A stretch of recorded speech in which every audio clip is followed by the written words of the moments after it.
welcome back to another episode of Reform of the Ozarks. We have a special episode today because we are going to do our General Assembly overview. By the time you listen to this, we'll probably be about 2 weeks out, just about 2 weeks away from the General Assembly, which is in Louisville, Kentucky this year, starting on Monday the 22nd. And Dustin, Aaron, and I will all be out there to represent our churches for the assembly. So we're going to do an overview episode of the assembly. We're not going to get into a bunch of all the nitty-gritty details on all the issues, but this will be a bigger picture kind of episode. We'll have some links and some stuff in the description for some other helpful resources and other podcasts and videos and things you can listen to if you just need to get your fill of General Assembly content, which of course you do. That's why you're here listening to us. So anyway, Dustin, Aaron got you guys back. How are you guys doing? You guys good? Yeah, mostly there. I'm coming off of long vacation, so actually it was not a vacation, it was with my family, and my dad has helped me understand when you go with kids, it's a trip. When you go on your own or with your wife, it's a vacation. Yes. Aaron has much fun was had. Yeah. I would echo that 1,000 degrees, percents, all the things. Exhausting. Glad to be back. Glad for what the Lord did in my relationship with my wife and my family. It was wonderful to be away with them. And just so thankful for them and for the calling we have, that I have here at the church. Just so thankful. So, yeah, it's great to be back. And now it is time to prepare for GA. Like, you guys are back, and GA, it's coming. General Assembly is relentless. It'll be here before we know it, so you better be ready. All right. Let's just jump into it then. I think last year we did an overview episode. Thank you for jumping, Dustin. I appreciate that. You're always committed to the bit. If you guys are just listening to this, you won't know what we're talking about, and that's the way it should be. That's Go right. watch on YouTube. That's right. All right, I'm going to share my screen, and maybe. Do we have an authoritative pronunciation for the city that is hosting us? I know there's some debate on how to actually pronounce it. Maybe Louisville, like that? It's a 2-syllable word? Maybe. Okay. Louisville. Comment below. Tell us how to say it. Louisville. Yeah, I don't know. All right. Or 3. Louisville. Louisville. Right? Those apostolic heretics will love that one.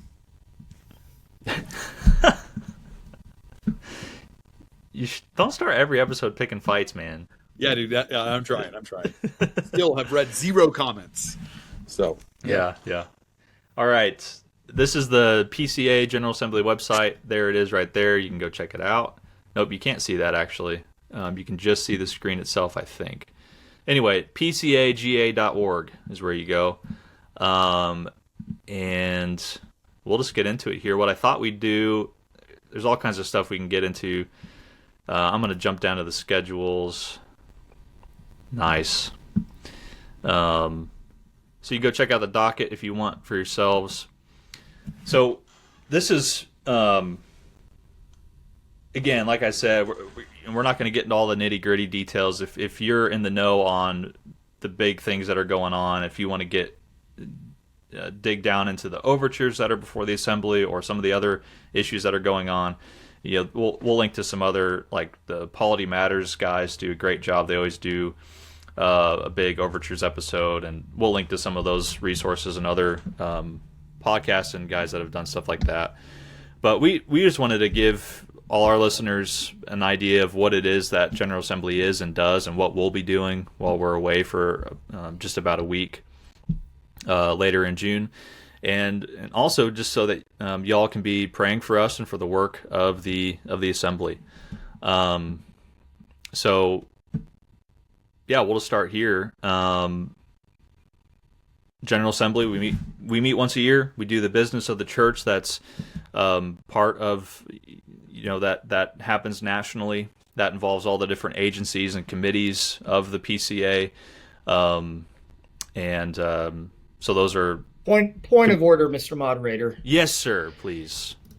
Interrupt me. Our poor Canadian brothers always get forgotten. It happens internationally. Yes. Because we have Canadian presbyteries. Very good. Presbyterian Church in America, America referring to North America in that sense. Is that correct? Will that satisfy your point, sir? I'm satisfied with that ruling, sir. Okay. I dare not challenge the chair. Well, there you go. That gives you a taste of how things there go. It is. Nice. So yeah, the assembly, we're meeting on the 22nd. There's some work to be done, so we'll just go through this assembly schedule. So Dustin, Aaron, and I think we're all driving out on be that Sunday the 21st. Aaron, when are you guys? I know you and Pastor Chris Taylor there, and your families are driving out. When are you guys arriving in Louisville? So my wife and I are actually going to drive over the Friday before, because as we go through this, you'll see some of the committees that meet. I'm on a committee that meets at 10 a.m. on Monday, and so I need to be in town, ready to go and rested. So we're going to go, just my wife and I, and hang out over the weekend, and then I'll start business there 10 a.m., and the rest of the guys from my church will arrive Monday evening. Nice. Wow. That is commitment right there. I've been told I should be committed. I'm trying to figure out how to see you guys still on the screen while I have all this going, but okay, I'll do that. That's better. All right. All right. So my first question, looking at this, Dustin, what is a commissioner?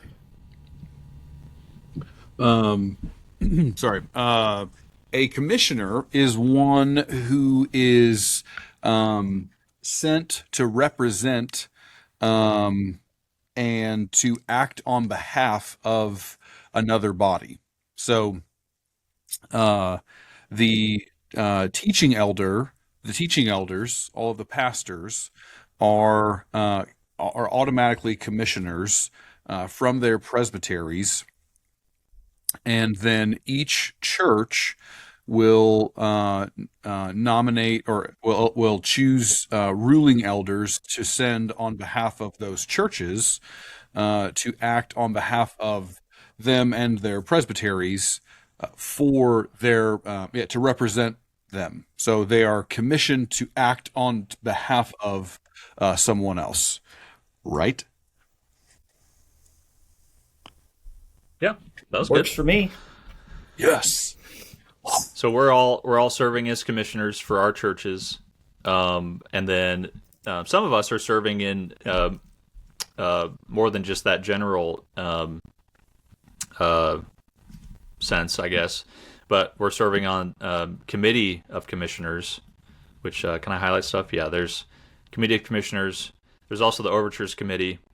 So starting on Monday, we're going to get in, like Aaron said, he has to start right at 10 a.m. because he is on the overtures committee, which is one of the largest and most significant committees that meets during the assembly to do the business of the assembly. So Aaron, can you give us a rundown of the work that you'll be doing? You can start big picture in case we have any listeners that aren't aware, and then we can get into some of the overtures if we want to. Yeah, so an overture is a request to the assembly to do or say something. And for the assembly to take an action that is requested, or to say something, make a statement that is requested of the assembly, that has to go through either the overtures committee, or if it pertains specifically to a different committee that deals with a specific area of ministry for the assembly, it'll go to them. So there are 90 overtures that have been sent to the assembly this year, asking the assembly to take some kind of action or make some kind of statement. And there is one overture that is left over from last year that we did not deal with last year. It was referred, and so we'll consider that. So the overtures committee basically does the sausage making process of all these requests that come in. Every overture has to originate with either a teaching elder or a session of a church. Then it goes to a presbytery, and the presbytery decides whether they want to send that as a communication from the presbytery to the assembly. If they refuse to do so, if they vote that down, then the overture can still be submitted either by the original teaching elder or the session, and the assembly can consider it. But typically, if a presbytery has not approved an overture, then it doesn't have much hope of passing the assembly. So there will be, not all 90 of those will be directed to that overtures committee, but somewhere around 80 of those we will be considering, we'll be talking about it, we'll bring recommendations to the assembly on how to handle it. There is always much wordsmithing to try to perfect these requests before all 2,500 plus men get their chance to speak about and vote on it. So the Overtures Committee will meet. We begin at 10 a.m. Monday. Because of the amount of overtures that we are handling, we will go till 10 p.m. on Monday with breaks for meals. And then we'll pick back up on Tuesday. And we're supposed to be done, I think, sometime around 3:30, because the first bit of work the assembly does will be done that Tuesday night. So that committee basically tries to take everything that has come in and do the work that needs to be done to present clean and explained actions that we recommend to the assembly, and the assembly either approves that or they vote it down and send it back to the Overtures Committee. Yeah, it's a lot of work. I was on Overtures last year. So every presbytery sends up their representative, so I got to serve for Hills and Plains last year. Aaron's doing it this year. A lot of work goes into that committee. And it's really interesting. It was fascinating to be a part of it for the first time last year, like actually doing it. So did you make any speeches? I did not. I was a very passive observer as I voted on, things, and let the big dogs duke it out as they were debating the overtures. So. It's probably helpful also just to say the overtures are typically requests to amend our Constitution, our Book of Church Order. There are quite a few of those. The overtures we're dealing with this year, there's a request to, this is the 250th anniversary of the United States, so there's a request for a declaration of thanks for God's kindness and faithfulness to the United States of America. And then there's another request for a day of fasting and prayer for revival. So those are the types of things that get sent to the Overtures Committee that we will be debating and recommending to the Assembly. Yeah. Well, let me just share this tab. Did that pop up? Okay. This is a website that Ben Ratliff put together. He's one of the hosts of the Polity Matters podcast, and super helpful website. So it's we'll link to it, and we'll link to their episode too. But you can Google Polity Matters and you could find it pretty easily. But they have this website put together, which has all 91 overtures currently before the assembly, which is a lot, the most I think we've had in history. Is that right? By far. Yes, I don't know that we've had 60 before. Yeah. I think one year there was 60, but they were all like the same thing because everyone, I don't know. Anyway. But yeah, so this has all the overtures listed here. So you can search by overture. You can also, they have them broken down by topic. So what the overture is trying to do, like Aaron was saying, these first two overtures are about our form of government in our BCO. They have to do with that. And then they have some advice on these right-hand columns. So Ben Ratliff Howie Donahoe and Dave Coffin, who they've usually give overture guides and advice, and so you can see if they think they would vote in the negative on this, or they'd want it to pass affirmative. They'd want to refer it back for some reason. So I think if you click on one, if you click on it, it opens up the text of the overture itself. If you just click just anywhere on it, it pulls up this side view, and here's where you can read everyone's reasoning for whether how they would recommend voting on it. CCB is a Committee of Constitutional Business that they look at every overture and they give advice whether or not passing that overture would then create any kind of conflict with our existing Constitution, our Book of Church Order, or our Rules of Assembly Operation. So that's we love committees. The Presbyterians love committees. We got committees on everything, and we have a committee that kind of like rates every overture whether or not it's in conflict or not in conflict. So that's always a helpful tool to see. Anyway, do we want to talk about any of these? Again, there's like 20 hours of other podcast content people can listen to that go through each and every one of these. But any of that stand out to you guys you want to touch on? I don't want to do a deep dive on anything in particular, but I'll just note that there are several different overtures on the same topic on how we understand and make use of the office of deacon. And I think that's going to be an important one that, there you go, women's roles, diaconate. So I think that's going to be an important topic of conversation, especially because of how many different overtures are coming at this, trying to bring clarity and sometimes even make changes to the way that we handle that. And that'll be a big topic that we talk about. But what I'm thankful for, even though I'm not super happy that we have 12 overtures or whatever it is, all kind of on the same thing. Yeah. The thing that I'm thankful for about that is it does show that we take that office seriously, and we want to be as biblically faithful as we can, and we want our churches to be ministering as well as we possibly can under the Lord's providence and His guidance in His Word. And diaconal ministry is very important in the PCA, and I'm grateful to see that that's the case, and that our presbyteries are very interested in seeing that ministry carried out and our people ministered to well, not only in their spiritual needs but also their physical needs, which is the primary role of the diaconate. Yeah, I'm glad we'll be working through this, which has been an issue in the PCA and a point of contention for a long time. Our PCA Constitution is already clear that we hold both the two offices of elder and deacon, that they're reserved for qualified men. So a lot of the question is, to what extent can women serve on the diaconate, if at all? Can they serve as deaconesses? Is that a separate role from the office of deacon, or is it the same? Is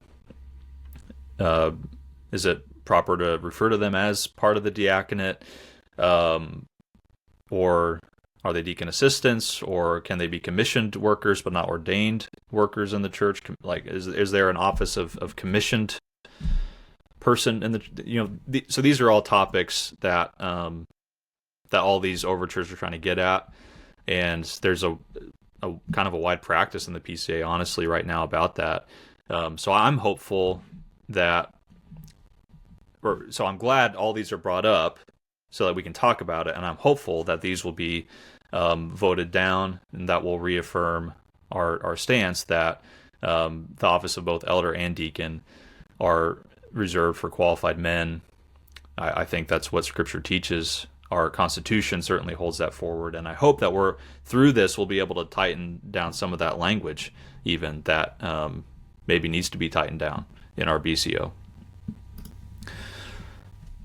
Any other thoughts on that?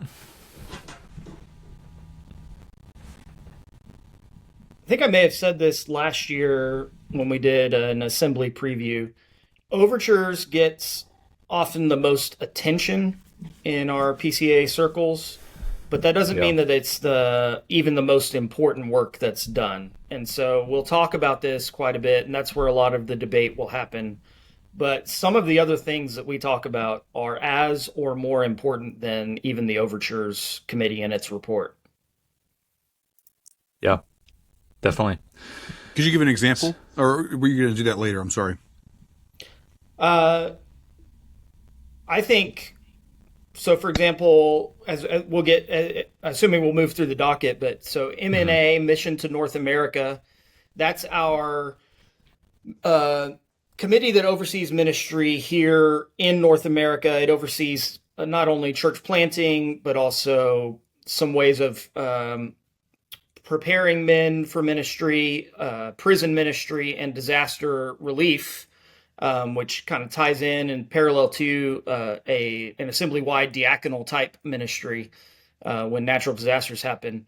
And it's there have been some issues, particularly with that committee and its work. And the report that we'll get this year is going to tell us about how it is getting better, how there's progress being made to refocus the work of that committee and the ministries attached to it, how there's accountability there, and how they are furthering the commission given to them. They do a lot of great commission work, especially with church planting, and a refocus on that, and bringing all of those who work in that area onto the same page. And I think that is one thing that's just as important that we'll hear about as most, if not all, of the overtures we'll be dealing with.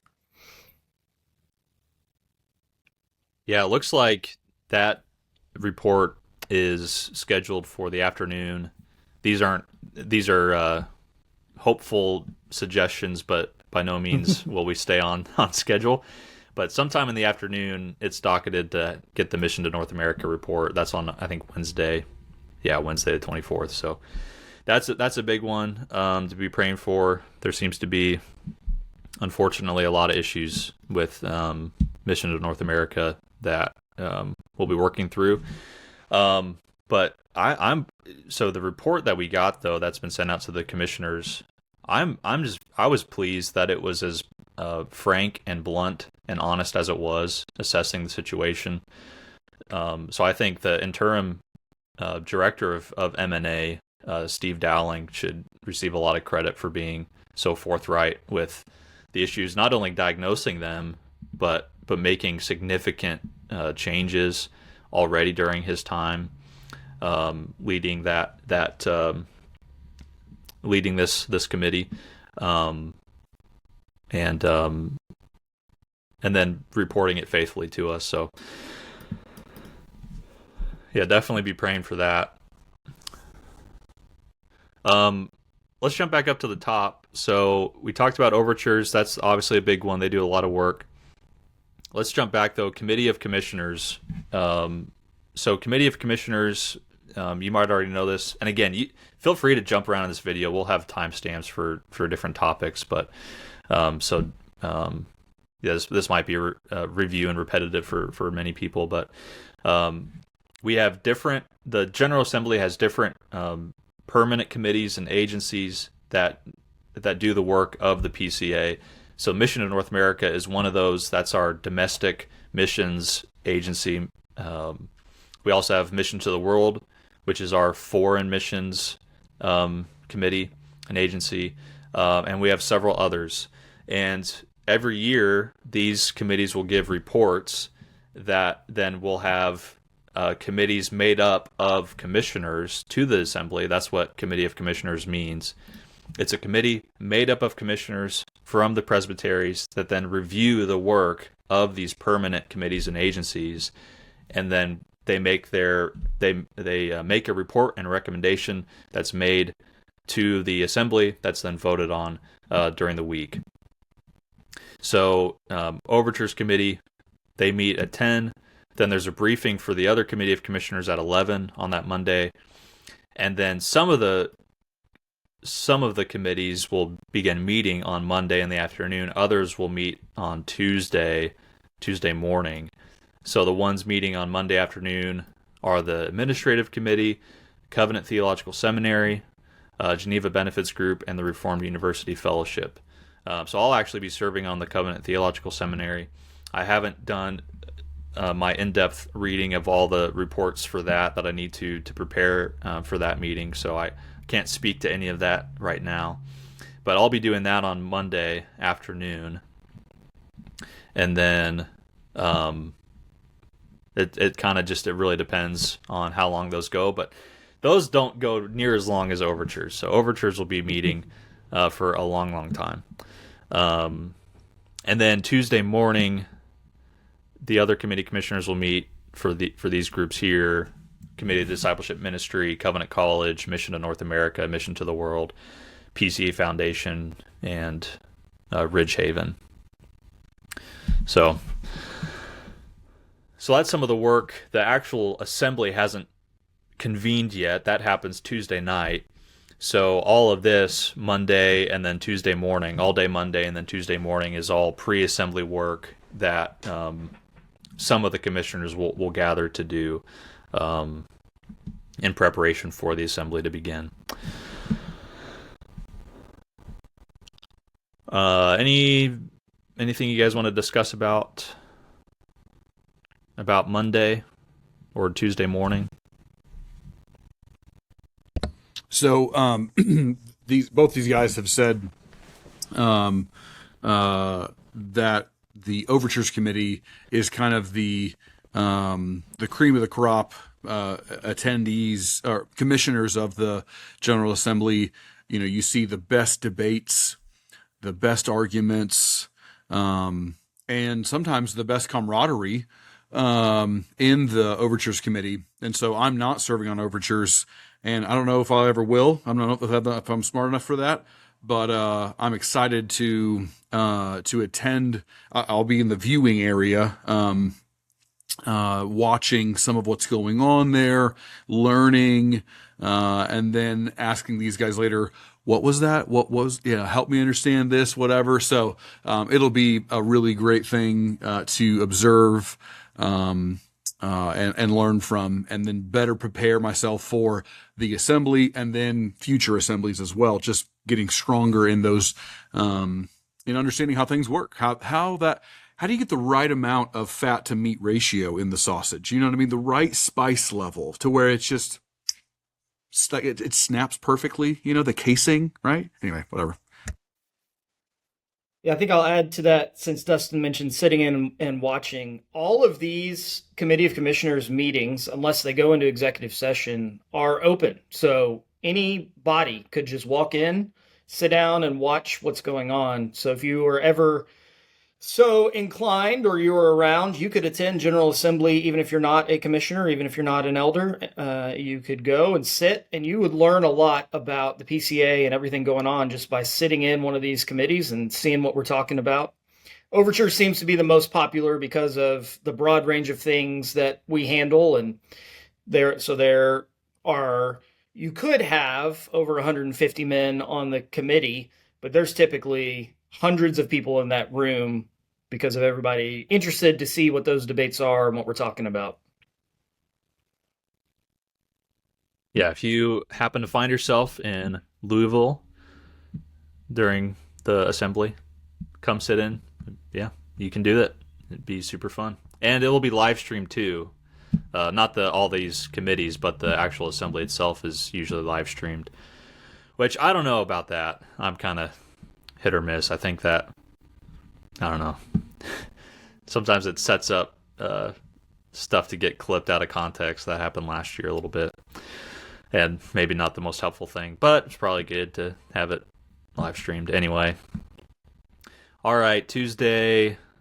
Some other things will meet. So the AC meets every General Assembly, that the Administrative Committee and the Board of Directors. Anything you guys want to talk about? Meeting interchurch relations. We have fraternal delegates, so we're in fraternal relationship. The PCA is in fraternal relationship with the NAPARC churches, the North American Reformed and Presbyterian Council. I think that's what the acronym is, and other Reformed and Presbyterian bodies around the world. So they have their meeting, and we send fraternal greetings to each other. It's kind of a fun just thing we do. And that's the committee you want to be on, because they always feed you lunch. Hey, that's true. That's true. It's a coveted spot. Also on Tuesday afternoon, they do some seminars. There's a couple hours of seminars. Those are all listed on the website that you can go to, and they have seminars from all kinds of things. People will be presenting stuff they're researching or writing on. There'll be more practical kind of seminars on, like, here's how you put together a church staff handbook, or here's best practices for your financials or something, or here's, I think I saw some on evangelism and outreach in the community, how you can do more of that as a church, things like that. So might try to go to some of those, but still thinking through it. All right. Then in the evening, they start the music at 6. We have an opening session of the General Assembly, starts at 6:30. Kevin DeYoung, our previous moderator from last year, he will call the meeting to order. We'll have a worship service. That's always a really cool, that if you're ever visiting, able to go to that, that's just a really cool, I just love that opening worship service, opening start to the assembly.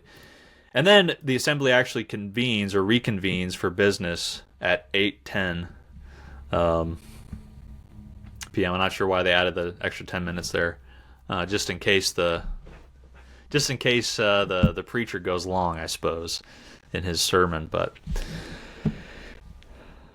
all right, I did want to talk about some of this stuff that we'll do Tuesday night. So this is when actual business begins. Pretty standard stuff. We will have a report on the enrollment, so that's how many commissioners are there. In the stated clerk's report, let's see, he mentioned that as of April 28th, which is already a month ago, there were 1,979 commissioners registered, which was close to 200 more than last year at that same point in time. So it looks like we'll have another record year, and maybe we'll have the most commissioners this year. That it keeps going up and up. So we'll have a report of how many people are there. We'll definitely have a quorum. And then the first thing we'll do is elect a new moderator. Moderators of the assembly are elected for 1 year, so we'll elect a new one. Kevin DeYoung was elected last year without contest, I believe. So, have you guys heard who's going to be put up to be moderator this year? Nope. No, I'm not cool enough to be in those secret back rooms where those handshake deals are made. There's a secret committee that chooses who are going to be the nominees to be moderator, and then we get to vote on whoever those people are. So we do have a practice of alternating years between teaching elder and ruling elder, so we would expect it to be a ruling elder this year. That is true. So we'll elect a moderator. Then we'll adopt the docket. Usually not too much of the docket is changed, though there's always a chance that we will argue about changing the docket for like an hour, and then just we'll have wasted an hour that we could have spent actually just doing and working through the docket. So always a fun possibility. Add some clerks, parliamentarians, all that stuff. Okay. Anything else on this before? This is what I really wanted to get to on this next page. Did we have election of stated clerk?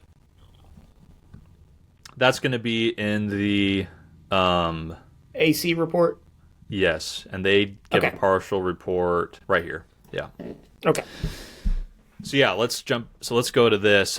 So this will all happen hopefully very quickly, and then the first thing we'll do is we'll get a report from the stated clerk's office of the General Assembly, and Ruling Elder John Bice is the acting stated clerk, and part of what we'll do is elect a new stated clerk. We'll get to that. That will happen under the administrative committee. So Ruling Elder Bice will give his report here. I wanted to highlight a couple things when you read through it. So he has some new churches added and statistics and things like that. Some cool information about that. Let me find it here. Yeah, they always do the 5-year summary. I thought this was cool. I won't pull it up, but I'll just read some of the statistics. They'll be put online and all that. But there was over 5,500 children in the PCA that professed faith in 2025, which was right around the same amount from the previous year in 2024. And then we also had 5,713 adult professions of faith, which is really cool. And that tracks with about the same amount from 2024, which was 5,678. So over 10,000 people, 11,000 people, whether children or adults, professed faith in Christ and in the PCA last year in 2025. And our total membership in the PCA is 405,634, and as of 2025, and that's up from 2024, where our membership was 400,751. So we added about 5,000 members, and that's through a variety of different ways. I mean, some of it is through professions and conversions. Some of that is through churches joining the PCA. That number fluctuates because there's always churches and folks that leave the PCA. But it's encouraging to see slow and steady growth. And that is based off of voluntary reporting. And I can't remember how much. I know some people, maybe Fred Greco has said that, maybe the actual number and size of the PCA is closer to 600,000. Just because we have a significant amount of churches that don't submit statistics based of their membership. So it's likely that the PCA is larger than that, but that's what we have on record, which is cool. Certainly not the biggest denomination in the world, but the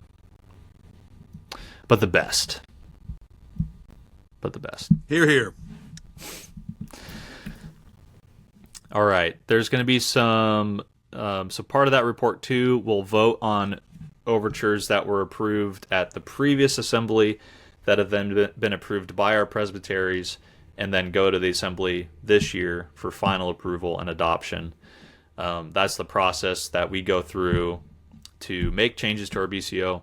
It has to be approved at one General Assembly, then sent to all the presbyteries for their approval, and then brought to the next year's assembly for final adoption and approval.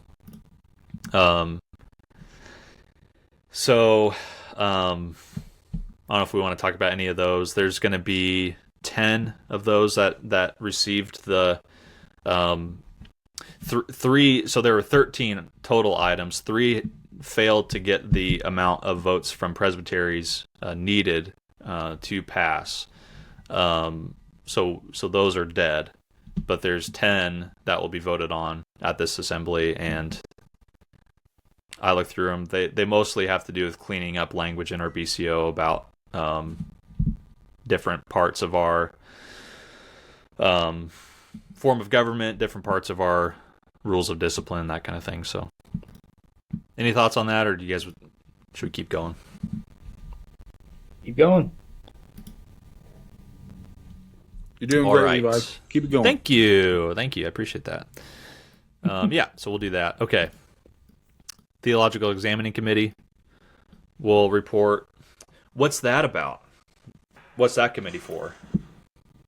The Theological Examining Committee is tasked with performing, get this, theological examinations, particularly for certain levels of denominational employees, and I can't remember what they call them. I think it's first level and second level employees of our permanent committees, coordinators, some of our boards, and other things. So we have a committee that will perform those examinations to ensure that those who fill those roles are aligned with the theology of our denomination.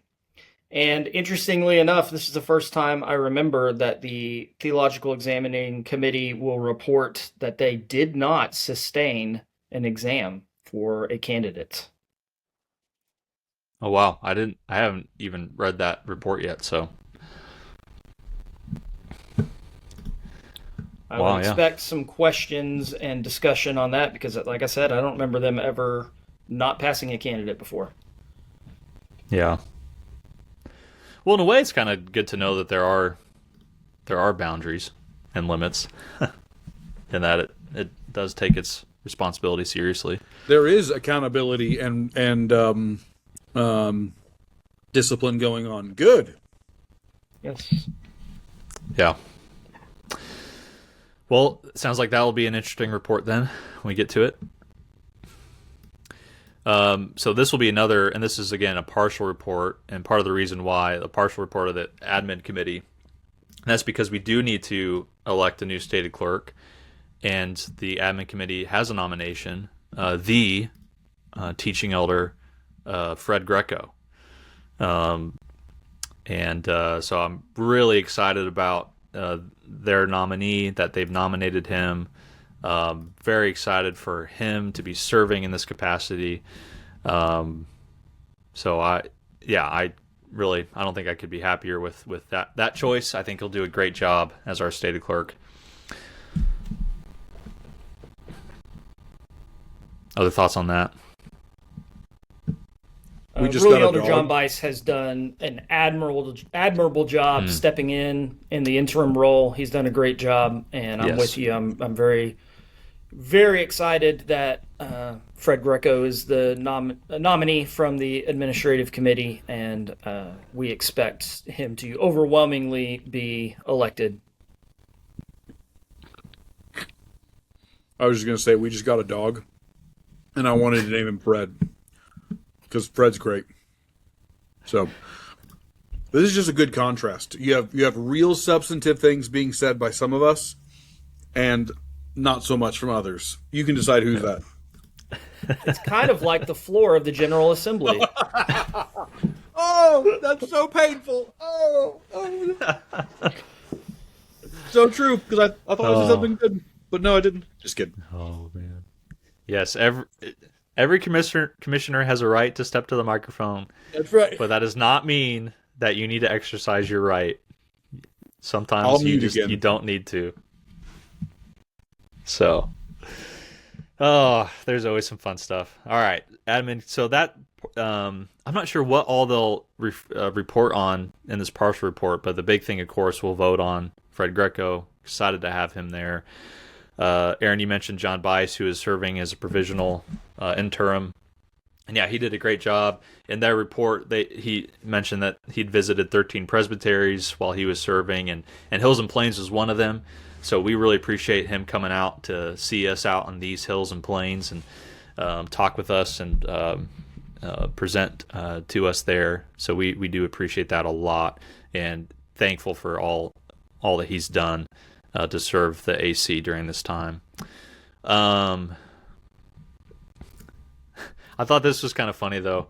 They have a section on the summary of what some of the actions that they've taken. Item 5, they say that the board updated the PCA trademark policy to expressly include the logo and all registered service marks. So I thought that was funny. Sorry to the guys making PCA logo lapel pins, but you must cease and desist now. I'm going to wear my contraband lapel pin on the floor of the assembly. Is that a crime? Copyright infringement? You will be arrested by the secret like police. $500. Yeah. Yeah. It's a collector's item. It's vintage now. Yep. That was such a funny day on Twitter, on X. There's never any shortage of controversy, but it's fine. It really is. The PCA can enforce its trademark. It's okay. It's okay. We'll all be okay. All right. Let's see what else. We'll also hear some reports from RPR, specifically about RAO amendments. Aaron, you currently serve on RPR, Review of Presbytery Records. So why don't you tell us about what that does and also what an RAO amendment is? Review of Presbytery Records is one of those very important committees whose work is another sausage-making, I don't want to say fiasco, but I've been privileged to serve on it for the past 2 years, and there we review all of the records of the presbyteries. So it's mainly the minutes of presbyteries. We review them to make sure that our presbyteries are both acting in accord with our Constitution and recording that their actions are in accord with our Constitution. There is much debate to be had in those committees. But RAO amendments, RAO stands for Rules of Assembly Operations, and we will not get the full report of the Review of Presbytery Records review until later on, but there are some recommendations that the RPR is making that govern how the RPR works, and there's actually also an overture or two dealing with that and how we report and how the back and forth might go. And so that's what will be dealt with there on Tuesday night. And it's what's coming out of RPR, I don't think is very controversial. The overtures, I don't know how the overtures committee will deal with some of these RAO recommendations. But the reason we do that on Tuesday night instead of later on is because the rules of assembly operation govern how the assembly operates. Go figure. And so we want to be sure that if we're going to make changes to how we operate, we adopt those before we get to that part of the business. Yeah, when we adopt these things, they go into effect immediately. So it really is, if things change based on this on Tuesday night, then that will affect how we do business on Wednesday and Thursday. So it's a lot to keep track of and can feel like a whirlwind, but that's the way we do it. So we'll get a partial report about those RAO amendments Tuesday night, and also from the Overtures Committee as well, their recommendations on RAO amendments. We'll get a partial report from our Standing Judicial Commission, and then a few other reports as well that I don't think will take much time. And then we recess at 10. So we have from 8 to 10, we have that 2-hour block, and we might go over 10 to do that initial work of the assembly. And all of that goes real fast. Are you being sarcastic? I can't tell. I'm actually not, surprisingly. Okay. We go, if you're not, especially when we get to some of those votes, if you're not paying attention, you're going to be going, what's going on? What are we doing? Yeah. And some commissioners don't even show up until Wednesday morning. And if that's you, shame. Show up for Tuesday. Come on. But a lot of the we usually have a bigger crowd Wednesday morning. All right, so on Wednesday, we'll start at 8 in the morning. We'll get the first of 2 reports from ad interim committees that were formed at last General Assembly to bring reports to this General Assembly. One was on a new directory of worship that was put together. They're going to give their report. We also had a committee that was formed to study and report on Christian nationalism. And we could talk about that a little bit because they just dropped that report today, June 4th, which is when we're recording this. And they will report at some point in the docket. I don't know if it's in here yet because this proposed docket was put together before they put out the report. But anyway, thoughts on the Directory of Worship report. This is a big one that I think would be helpful for our folks to know about and to be praying about.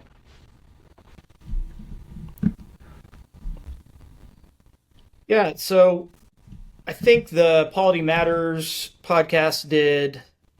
I think they're the ones that did an interview with 3 of the members of that committee. I'd suggest, if you're interested in this, go listen to that to get a more in-depth discussion on what they did and why they took the approach that they did. But I read through the directory. It's pretty good. The goal there was to put together something that both mirrors what the practices are in worship across the PCA, but also give guidance in a way that is helpful and positive, because worship is the most important thing and the greatest privilege that the church has.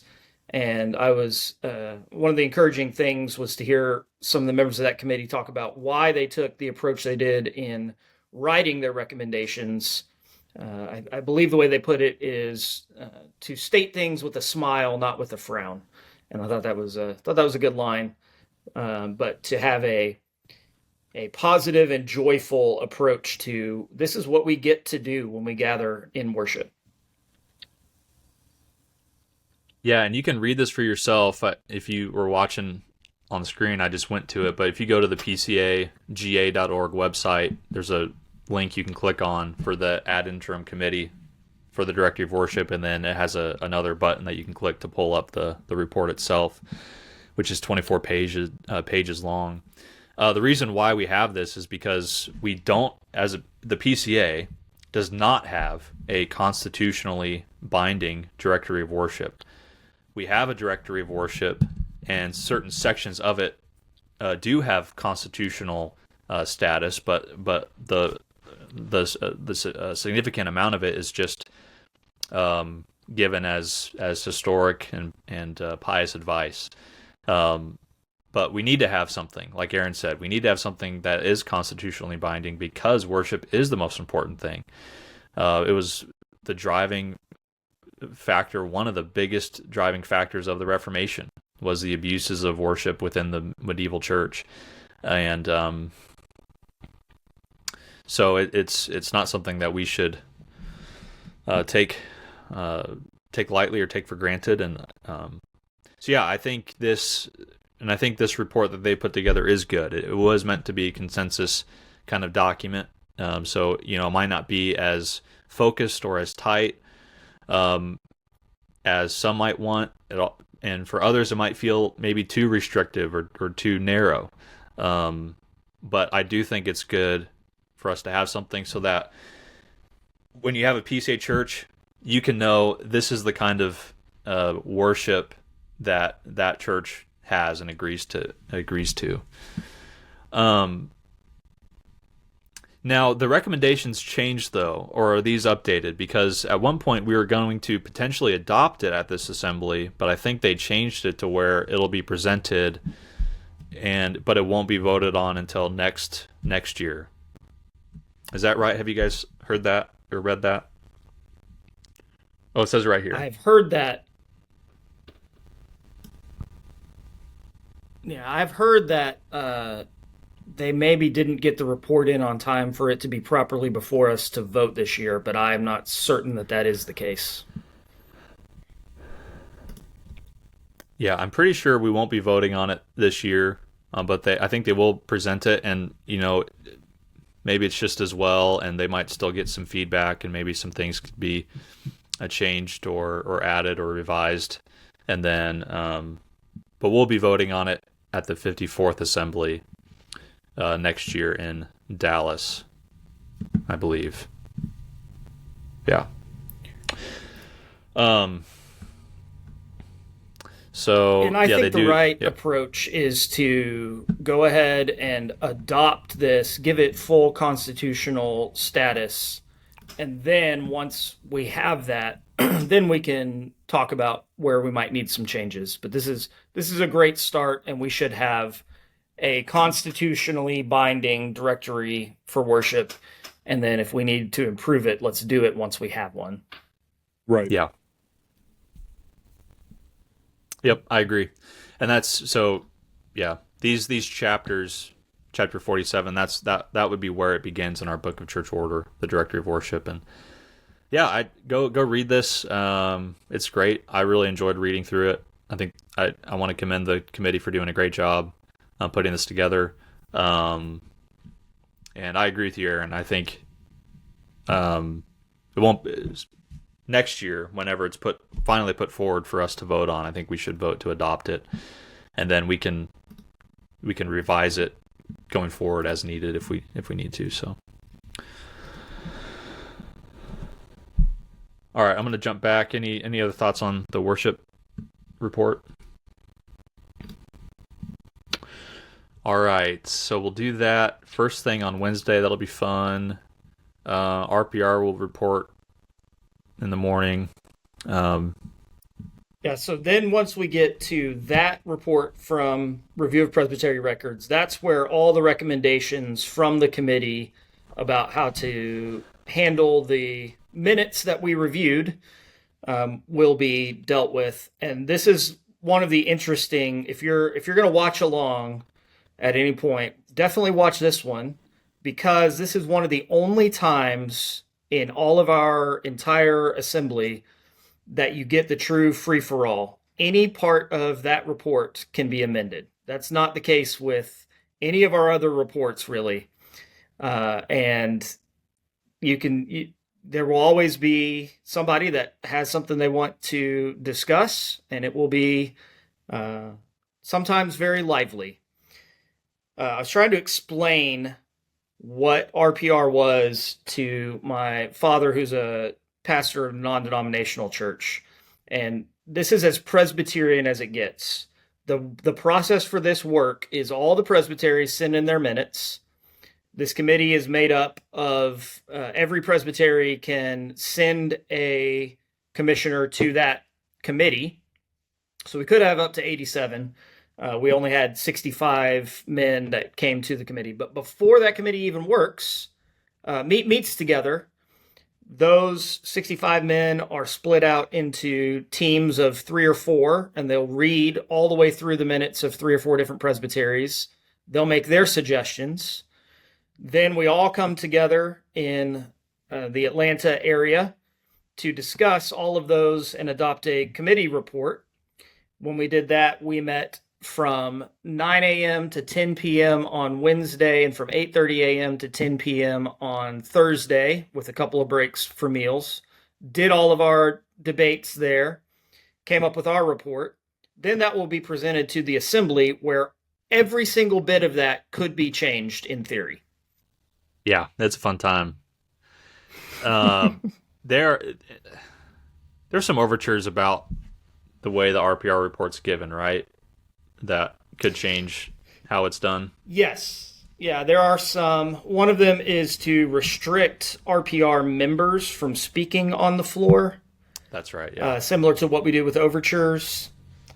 And I am undecided on that. I was initially in favor of it because my view was those guys have already had their chance to speak in the committee, and now it's time for others. But I have been at least somewhat persuaded by others I've heard saying, but those are the only men that have read every bit of those presbytery minutes, that have heard all of the debates.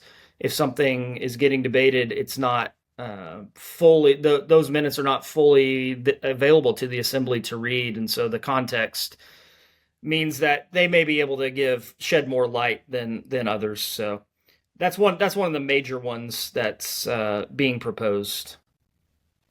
Yeah. But it won't change anything for this time around, so it'll still be the free-for-all that Aaron mentioned it was. And we have the 2 hours docketed for it. So we'll see how that goes. There will be at least one minority report I know of from the committee's recommendation. And so those typically take anywhere from a half hour to an hour of debate per minority report. Yeah. I feel like this episode is just becoming an advertisement for non-denominationalism or something. I'm just kidding. It's important work. All right, so we'll have some other Committee of Commissioner reports. We'll start some of those. Interchurch, Ridgehaven, MTW, Geneva. All right, so they do have the Christian nationalism report scheduled for right after lunch on on Wednesday. So we'll all be drowsy from our burgers or whatever we had for lunch, and then they'll try to throw the Christian nationalism at us. Let's see. So this is online as well. You guys want to read some of this? I haven't even looked at what their recommendations are. I haven't read the report. The main recommendation I read was they're asking for us to give them another year to give the full report. Okay, let's see. All right, recommends. So this is what we'll be voting on. That the Assembly make the partial report available to all sessions, presbyteries, interested parties, sure. That the Assembly extend the remit of the ad interim committee on Christian nationalism for another year to report to the 54th General Assembly. So let me scroll back up. So this is what they've put together for us right now. The preamble. So they have the pastoral letter. So they wrote a pastoral letter about Christian nationalism.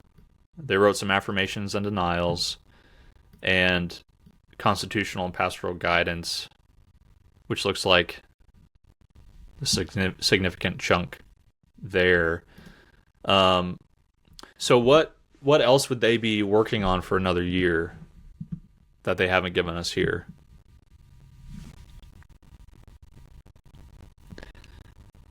I don't know because I haven't read it. So what we passed last year was that they would study the relationship between Christian nationalism, ethno-nationalism, and related teachings. Further, the committee shall advise on whether these teachings and formulations are in conformity with the system of doctrine taught in the Westminster Standards, or where they may diverge from the system of doctrine. Further, the committee shall write a report that gives pastoral guidance when addressing congregations, new members, and future officers of the PCA. So I guess they've given us the second half. I don't know. I haven't read through it either. It's kind of interesting though. They give pastoral guidance before they gave us like any advice on what teachings are in accord and what are out of accord with our standards. Unless some of that's in here. Do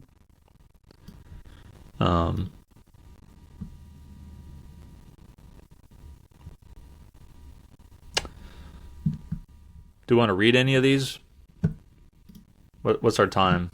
Been going for an hour. Yeah, I think maybe this might be a next week's episode. We read it, and if we have thoughts, we can talk about it. Yeah. Yeah, for sure. Nice. Little plug there. Tune in if you're interested in that. But yeah, so that's on the website. You can read through that. Just dropped today. I do think it's probably helpful to point out, unlike the Directive for Worship ad interim committee, this is just a study committee. And so the statements that they make in this report, they are not asking the PCA to adopt. It will not, unless they come up with recommendations to change the BCO or to change the Westminster Standards. All this will be helpful, pious advice for us as we think through things. It will not be a definitive statement by the PCA about anything. Yes. That's kind of one of the issues with study committees is sometimes they're given more weight or more standing than they deserve because they are not they don't become part of our Book of Church Order or part of our Westminster Standards. Those are our Constitution, but they can be very helpful, and I'm still optimistic. I haven't read it, so I'll have to come back and correct myself next week if after we post this, after we read it, it's like, actually it's horrible. I don't think it'll be horrible. I think it'll be good. I think it'll be helpful. And I don't know if they want another year. I'm not necessarily against that, I suppose. If they still think there's a lot more work that they could do to serve our church, we'll see. All right, any other thoughts on that? We got more committee commissioner reports that'll be that afternoon. And then we have another worship service Wednesday night. And then Wednesday evening after the service, we recess. We don't meet during that evening. So Wednesday night is usually the time to go get dinner, to attend a dinner banquet or some kind of get-together shindig. A lot of fellowshipping and networking happens on Wednesday night. And then we do reconvene Thursday morning, and we'll get into some more stuff then. I'll just add, at that point, my pet peeve that we don't do any business Wednesday night, and then we end up rushing to get through everything on Thursday. We shoot ourselves in the foot by not. We could get 2, 3, 4 hours of more business done on Wednesday and not have to be rushing to be done in time on Thursday. Yeah. But I'm also the curmudgeonly introvert that doesn't go to GA for networking. I go there for business. Yeah, it is. It's an ongoing just point of discussion and debate about how to structure the week and the business meeting, and it's definitely a hard balance to find. But I agree, Thursday can feel rushed. So we start first thing in the morning. We have these special orders, which means no matter where we're at in our docket, at 9:30 we have a special order where we have this nominating committee report. That's when we'll have nominees to fill all the permanent committees and agencies, including the SJC. So that's very important. We vote on those men who will be filling those roles. And then we have another follow-up special order to start the overtures committee report at 10:15. And to Aaron's point, overtures committee does the most work. It's the longest report. It's perhaps by volume, the most important report that we'll do. And we don't start it until Thursday at 10:15, middle of the morning. But that's the way we do it. So Thursday is basically all overtures the whole time. And since it's a special order, if there's other things up here, like if we haven't gotten through all of these reports yet, maybe we're running behind. Maybe we still have stuff from Wednesday that bled into Thursday morning, which pushes all this stuff down. That means we hit the special order. We have to go to overtures. We work on overtures for however many hours it takes. But as soon as we're done, we still have to go back and finish all that other stuff. However, we're all like newer young bucks to the denomination. So we've always, in my time, we've always ended before the 7. Have we, or did we extend last year after the worship service on Thursday evening? I can't remember now. Because I've heard horror stories, or the way it has gone, where they haven't been done with business, so they've had to reconvene Thursday evening and even into Friday morning. So you see, after the worship service Thursday evening, TBD, reconvene for business if necessary. If we haven't finished everything, then we'll have to come back into the late hours of Thursday night, and then even Friday morning if we need to. But did we do it last year? My first assembly as an elder was 2021 in St. Louis, and it was after we didn't meet in 2020, so we had to do 2 years worth of work basically in 1 year. And we went. Nobody wanted to come back Friday morning, so we reconvened on Thursday night. We were supposed to be done by midnight on Thursday. We're supposed to be out of the building. Somehow we were able to get them to extend it so we could go till 1 in the morning. but at that point, the lights were literally going to shut off on us at 1 a.m. And I think we finished at like 12:58 with everything. So we didn't have to come back Friday morning. So nothing has been that bad since then in my experience. But yeah, it is. We technically have Friday morning available to us if we need to come back for business. Yeah.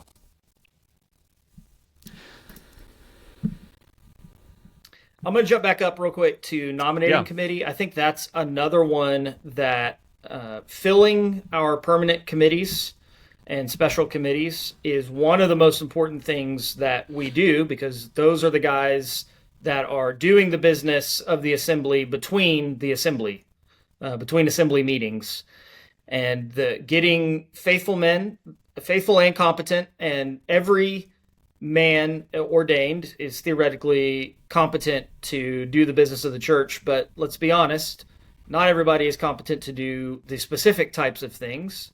I don't want to be on PCA Foundation, and nobody wants me to be on that board. I'm not your money managing guy, for example. So having the right men in the right places is really important. The nominating committee brings us their nominees. They've considered those, they've met, they've gotten together. But we also have floor nominees. It is possible to, if you have someone in mind that was not the nominating committee's recommendation, then you can submit a floor nomination for someone else, and we'll have an election in that particular slot. And last year we had lots of floor nominees, and several of them actually won their elections, including a former moderator and longtime member of the SJC who was not the nominating committee's nominee, who was a floor nominee, and he was reelected. Yep. Yeah, nominating committee itself is really important, and then their report, like you said, very, very important for everybody to be there to vote on those nominees.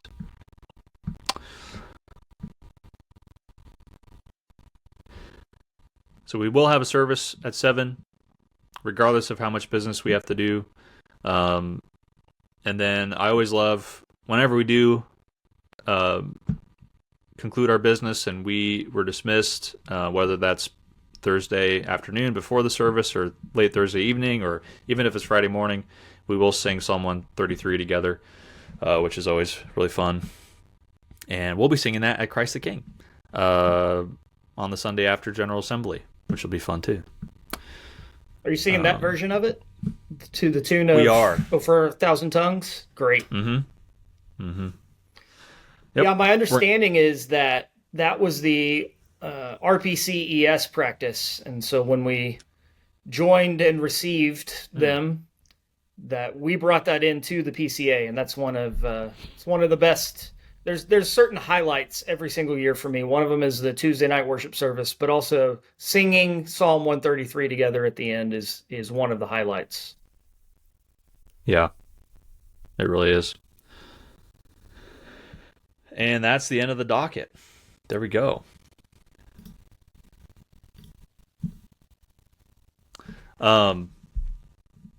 Anything else we need to talk about? Hopefully that gives you all a good idea of kind of what we'll be doing at General Assembly this year, some of the highlights of it. Again, we'll link to a bunch of other videos and resources to dig more deeply into these any of the issues and overtures and things like that. But any other thoughts as we wrap up? Anything you're particularly excited for at GA this year? Well, I'm grateful and excited to serve on overtures for the first time. I think I picked the worst year to be an overtures rookie with as many overtures as we're, or maybe the best. I don't know if I'll ever want to do it again, much less gain the election of the presbytery to do it again. We'll see, but I'm excited to do that. I think I would just say, you go through all that, and if you're not a polity nerd, you go, why on earth would you go and do all this? That's a lot of work. It's tedious. What's the importance? And I would just stress that this is not just a business meeting. It is the work of the church. It starts with a worship service, which is a great way to remind ourselves that what we're doing here is spiritual work. Yeah, it's tedious. Yeah, it has Robert's Rules of Order, and there's debate, and we'll disagree. But this is the way that we come together to care for Christ's sheep on the General Assembly level, and it is vital. It is worthwhile. I'm so grateful that from the beginning, my church has budgeted to say this is important. So we are going to take the budget of our church, and part of it's going to go to sending men to represent us at the assembly. And that's a good way to practice connectionalism, is to prioritize the courts of the church and making sure that you're funding your men to go and represent you to do that, because it's important that they be there and be involved. Yeah, I think as one who's not talked a lot this episode, because I'm the junior learning here. Anyway, I think a lot of us, a lot of folks from differing perspectives could look at what we're doing at the General Assembly and say, this is a waste of time. There's so much extra biblical things, rules and things happening here. But really, this is a taking seriously Acts 6, 3. Therefore, brothers, pick out from among you that, the work of leadership has to be elected by the people. And then 1 Corinthians 14:50, all things should be done decently and in order. It's taking these two verses seriously and making a way where every voice among the people, which we see from Acts 6, is represented. And it's done decently and in order in such a way, from 1 Corinthians 14, in such a way that the Lord is going to lead his church through these processes that he has indirectly told us to make, right? There's a better way to say that. You guys can clean that up for me. But so this is necessary. This is doing it this way. There's other ways to do it, so to speak. We're always each year changing our constitution, our book of church order, in such a way so that we're doing this better and better. And so this is absolutely necessary. And yes, it's hard work. People in the second, third, and fourth centuries could look at the councils of the churches and say, like, you guys are fighting so much about these minute issues. No, we got the Nicene Creed, the Chalcedonian definition. We got things that have patterned the rest of church history so far to today, because men labored long for the Lord in his church for these things. These are necessary. Yeah, well said. This is important, necessary work of the church. It's an honor to be able to do it. And if you are listening and you're members of one of our churches, please be praying for the General Assembly. Be praying for the work that we'll be doing. We pray that the PCA we continue to be faithful to what God's called us to. And that we'd be a faithful witness in church, in the kingdom of God. Really thankful for the PCA. Plenty of things that we need to work on, of course, and to grow in. But I'm grateful for the men who are laboring in positions of leadership and important positions like that, and also just all the ordinary pastors like us that are all around the country, all around the world, laboring in gospel ministry. Christ is building his church, so thankful for that. Yep. Anything else before we wrap up? Filled my seed bottle. Time to move on. All right.